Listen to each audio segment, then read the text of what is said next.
Bangles today మా ఊర్లో ధర్మవరం పేరన్నమాట. అందుకు ఈరోజు వరుస జరుగుతామని అందులో మేము ప్రణాళ గడ్డ చూడండి ఎంత బాగున్నాయో. జత 100 యాది లేదు.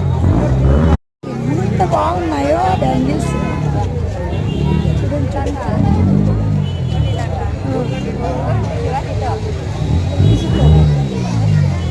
తీసుకోండి. బంగారం అడుగుదాం ఈవెంట్కి.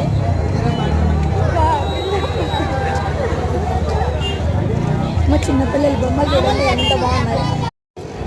20 రూపాయలు ఉంది ఒక్కొక్క ఉంగరం వచ్చేసి. ఎంత బాగున్నాయి, చాలా బాగుంది. బంగారుది కూడా ఆడవాళ్ళు